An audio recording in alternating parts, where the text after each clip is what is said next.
Hey everybody, welcome to this video presentation. Today I'm going to be talking about organizational research, some of the tools, tricks, and techniques you can use to help you explore what's really going on, to get at the root of issues in your organizations, whether they're churches, nonprofits, yes, even businesses can use these tools, tricks, and techniques to help them to get at the root of what's going on. So I'm going to try to go fast. There's a lot of information here, but I think if you understand some of these ideas here, you too will be an aspiring organizational researcher uncovering deep and previously hidden truths about what's really going on at your organization. Why things are going bad, why people are performing poorly, why there seems to be no coherent strategy, why the culture seems out of alignment with the strategy. All these questions that you have, what's the culture really like? All these questions that you have can be partially answered by some of these ideas here from organizational research. So hang on to your hats. We're going to do a whirlwind tour through this now. So here we go. Now, the following presentation is designed to give students assistance in doing an organizational assessment type projects. Students will need to know how to collect and analyze data from their chosen organization and present it in a clear and comprehensible way and offer suggestions for improvement. The project will give students the opportunity to apply many of the concepts learned in class and to see how they work in the real world. Now, before we understand some of the specifics here of organizational research, it's good to have some background on organizational development. This project is based upon the presuppositions of organizational development, or OD as it's known in the lingo.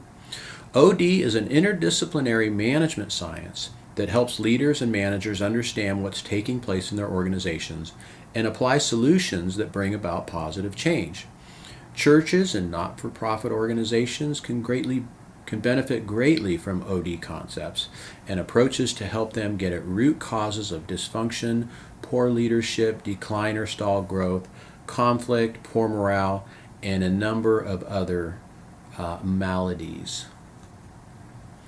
So typically a model is used to show the relationship between different dimensions of the organization. Now I'm not talking about models like, Heidi Klum or anything like that, so get rid of those images from your mind. We're talking about variables which include leadership style, culture, shared values, etc. And one of the models that I like to use is based upon the 4 frames of Bowman and Deal as the main clusters of variables. And you may be familiar with their book, you may not. I would encourage you to get a hold of that. In fact, hold on folks, I might even have a copy of it right here. What do you know? Here it is, right here on my bookshelf. It's called Reframing Organizations by Bowman and Deal. And they're the ones that put forth this idea of 4 frames. And these frames are ways that leaders can change their perspective to see what's going on in the organization through one of these different frames. So I'm not going to talk a whole lot about that, but I like this idea of 4 frames. There's 4 main clusters of variables that we can look at to help us to see what's going on in the organizations. And so let's see what these include. They include what's called the structural frame. Structure includes things like strategy, policy, how formal or informal an organization is, what the relationship is of people, in other words, the organizational chart, right? So all these things that we can talk about, all these things that we can spell out and delineate on paper, right? So structural frame is usually the easiest frame to get at because we can talk about policies, we can change org charts, we can talk about job descriptions, we can talk about strategy, right? We can talk about mission and all those things. Those are all above board, easily discernible and discussable issues, right? Then there's the human resources frame, and human resources frame includes things like personnel selection, training, evaluating, motivating, rewarding. It also includes important things like teams, teamwork, leadership, right? No small issue, right? So human resources frame is all the things that have to do with the people in our organization. Then there's the cultural frame. Cultural frame has to do with things like history, stories, values, myths, worldviews, assumptions. And so the cultural frame is important because a lot of these things guide the things that we do every day. They inform the way things are, right? So I like to describe culture as the way things are around here. And then there's the political frame. This has to do with coalitions, vying for scarce resources, power. And so this is a little tougher to get at, right? We don't usually like to talk about this one, especially in the church world, right? But we know it's there. We know that there's scarce resources. We know that there's people vying for those scarce resources. And we know that there's people that have more power that get to decide how those scarce resources are used. But that's an important frame for understanding what's really going on in an organizational context. Now, the OD model using Bowman and Deal's 4 frames assume a systems approach, which means, for example, changes in the environment impact the organization. Everything is interconnected. Okay, now just back up just a second here. So I talked about these 4 frames. Now conceptually, these are all sort of discrete things that we can talk about, right? We can talk about HR, we can talk about culture, we can talk about structure, but in reality, they're all interrelated in a certain thing, right? And another thing that this interconnection and changes in one part of the system affecting the other means that if you change something, for example, personnel, right? You change part of the reward system, right? That can change other things within that system, and it can also change things within the other frames, right? So organizations are very complex and interconnected entities. Things cannot be considered in isolation. And so leadership's role then is to manage the process and to be aware of systematic implications of changes. And so I think that's one of the beauties of OD in this project. I think it'll help you to get at how things are interconnected and how changes may be impacting the overall system. All right, so let's get to some of the specifics here. As I mentioned, the tools, techniques, tricks for OD. So, collecting and using data. OD requires that research is conducted and data collected and analyzed in order to make informed decisions. Now, let me just kind of pause here for a second now. Now, you're probably in a leadership or management role in your church or organization. And you might be thinking, well, I know what the culture's like. I know what our HR processes are like. I even know what the politics are like, right? Well, your experience and perspective is but one, right? What an organizational researcher needs to do is to get the overall picture, right? So you need to talk to and assess many people within the organization. Otherwise, it's just research based on one perspective. Now, you probably have an informed perspective. It's probably more accurate than others, but you can't do OD. It's not really research, right, if it's just your perspective. Then it's really just more your perspective. Now, it may be good, it may be bad, it may be slanted, right? It may have some kind of political angle in there, right? So good organizational development research tries to take an objective perspective, right? So you step back and you say, what are the views of other folks besides me? And so you collect some data and you can look at it, and it may support what you think, it may confront what you think, right? Maybe you had some misconceptions, maybe you get a broader view, maybe you understand why the things that you've seen and perceived to be true, right? So that's the first point here, is understanding that your perspective alone isn't not just the only valid perspective, but to do OD research means you need to get perspective and insight from a multiple of people in different positions. And it requires access to the organization. And access means the leadership allows you to do this, and that people are willing to take the time to help, right? So if you can't get access, if the leadership doesn't say, yes, go ahead and do this, then you can't, that's a non-starter, right? So the first step in choosing your organization is, do I have access? Now, data can be obtained primarily in 3 ways: through surveys, interviews, and observation. And what we're going to do now is we're going to go through each of those techniques, and we're going to talk about the strengths and weaknesses of each of those.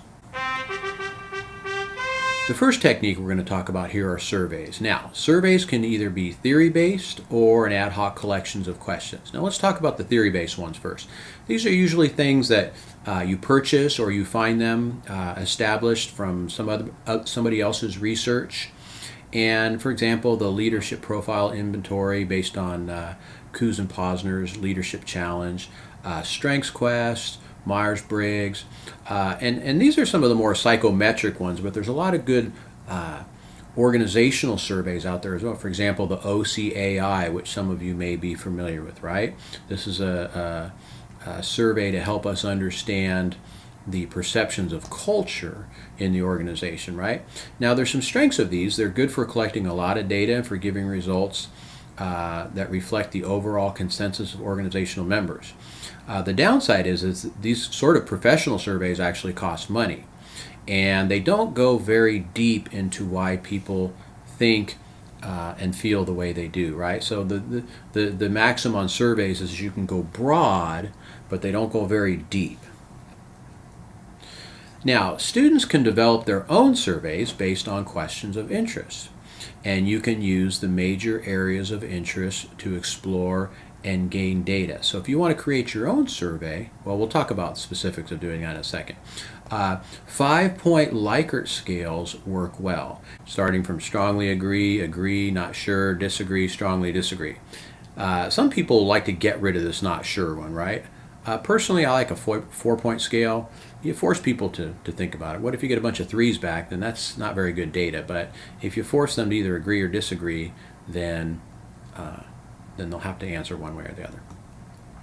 Now, here's some examples of how you can frame your own questions.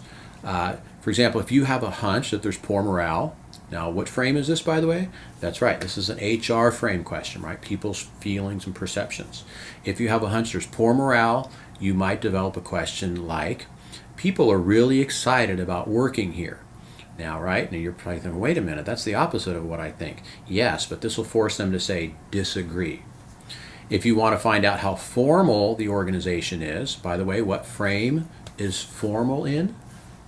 That's right, structural, right? Because formality has to do with how much things are written down. Policies are formal, rules, etc. are all well known. It's formal in that things are written down. We can talk about it, right? Structural frames, all things we can talk about.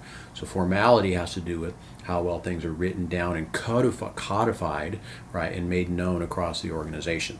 So if you want to find out how formal the organization is, you might ask a question like, there is a policy and procedure for everything around here. All right, so if everybody strongly agreed with that, then that means that this is a formal organization, right? If everybody disagrees, that means it's very informal. It's more of a mom and pop kind of small, startup kind of an organization. If you want to find out if the organization is more Model 1 or Model 2, you might ask, most people are just going through the motions. No one is actually committed to the mission statement. Now you'll have to look at the Model 1, Model 2 idea to understand what that's about. Now here's some more details on asking questions. They should have a basis in the different aspects of one of the 4 frames, right? So I mentioned that earlier, cultural, HR, structural, political. Now, one of the challenges I've seen here is students develop surveys and they kind of ask interesting questions, but they're not really all that tied into one of these frames. They might say, I like that our services start at 10 o'clock in the morning, I like the different varieties of groups that we have available on Wednesday nights. Well, those are interesting for you to find out from your folks, but that's not organizational development type of research, right? OD research is based on one of these areas and tied into some of these concepts and constructs we know about organizational behavior. Now, your questions should be unambiguous as possible, i.e. clear to the reader. And don't try to ask 2 things in one question, right? The morale around here is good and leaders treat me with much respect.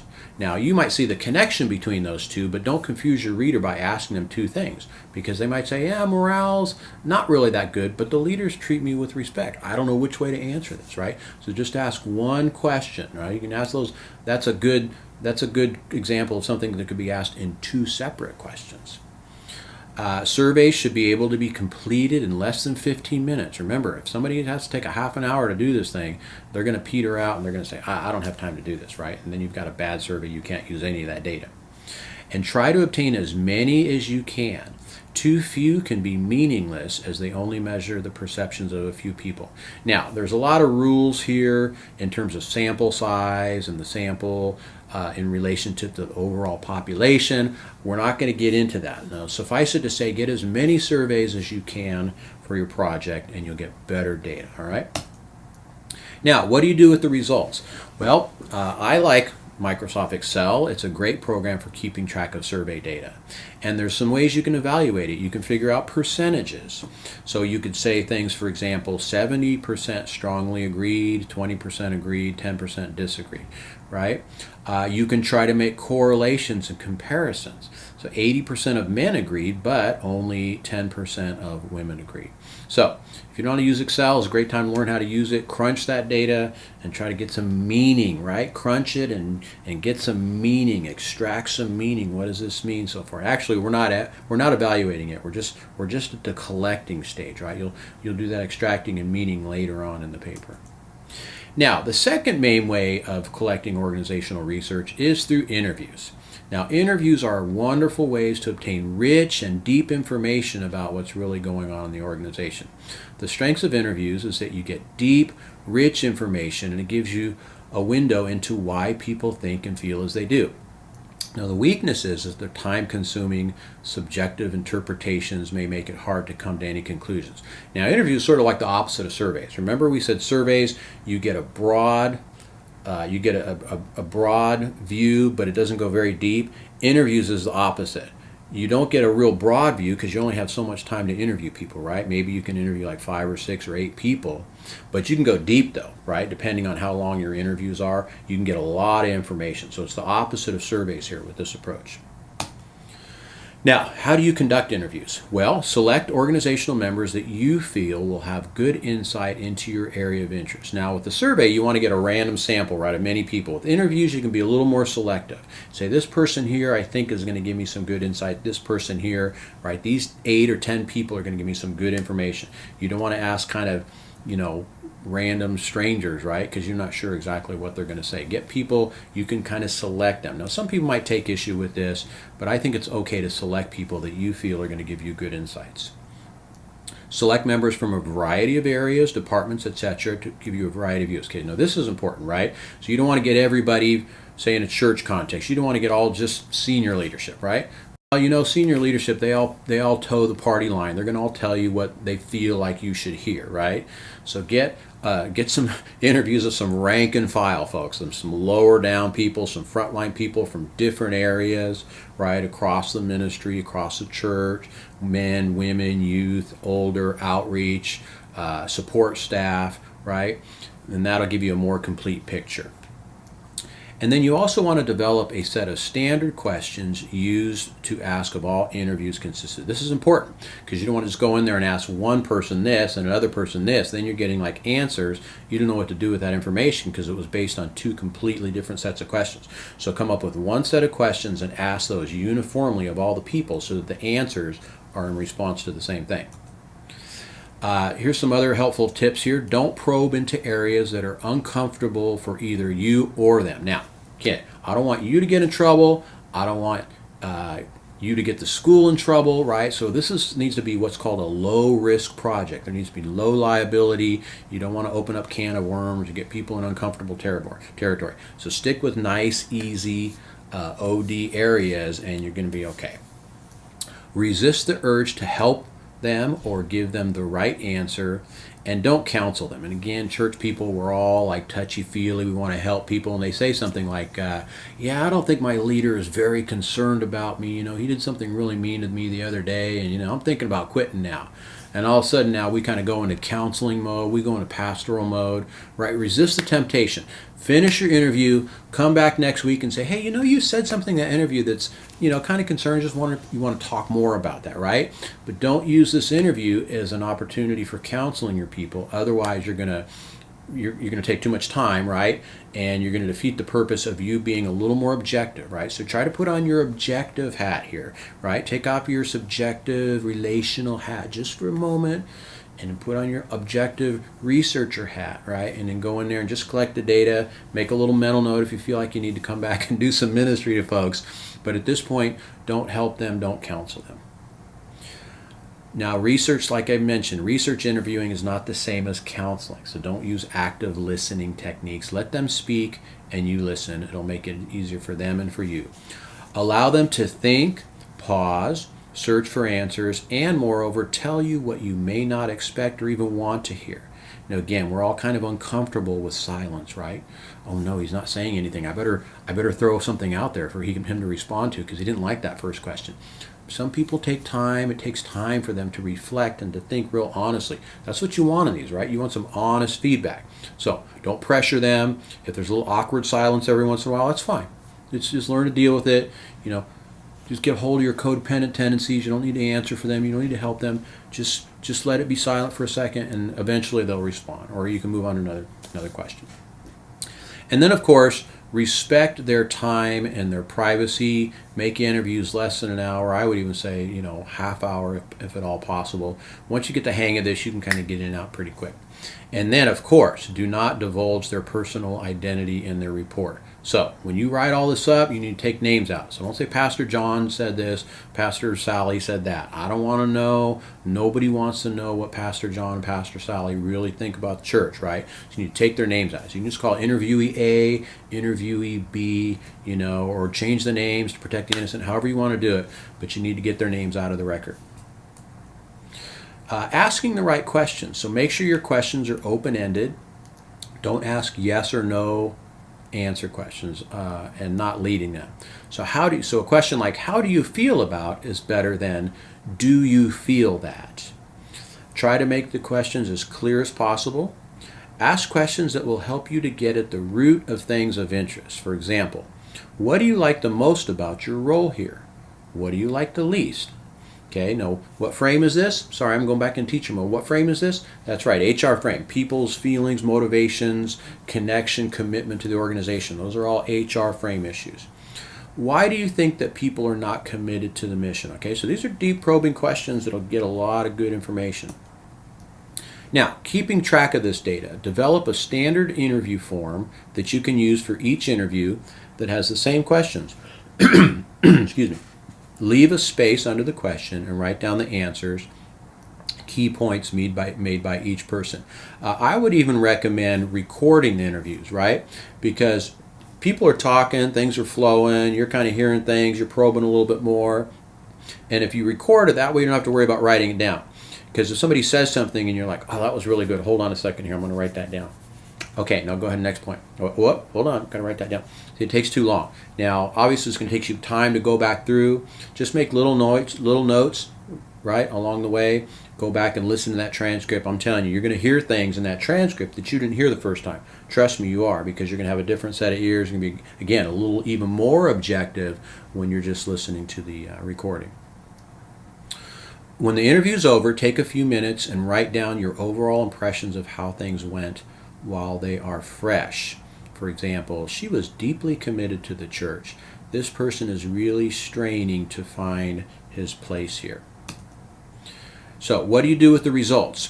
What you do is you look for trends, patterns, themes, etc. that emerge. What topics came up repeatedly? Were there a variety of perspectives? Or was everyone in general agreement about things? Summarize the information in your own words. And how do these trends and patterns seen either confirm or deny your initial suspicions about what was taking place? All right, so this is a bit tougher now, right? So doing something meaningful with interview information is tough. It takes time. You have to kind of go back over, read through transcripts a few times. But as you continue to soak in the data, right, that's the official term. You want to soak in the data. It's like you're taking a bath in the data. And eventually, you're going to start to see things like, whoa, did you see how these two things these all were saying the same thing about this? It's not as obvious initially, but if you soak in the data, eventually you're going to begin to see what the trends and the themes and the information is. So that's my advice on that. Now, the last technique here is what's called observation. Now, observation is simply looking around and reporting what you see. No interpretation is initially made, simply report observable data. The strengths here is that observing allows you to see what is there, and it's not based on someone's opinion or interpretation of it. And it's fairly easy to do, and no one's time is needed, except yours, of course. The weakness is it requires time. And it requires you to interpret and give meaning to what you see and needs to be corroborated with other data. Okay, so observational data is cool because you can just collect it as you see things happen. But you do have to do some interpretation at the end once you list this information, this data.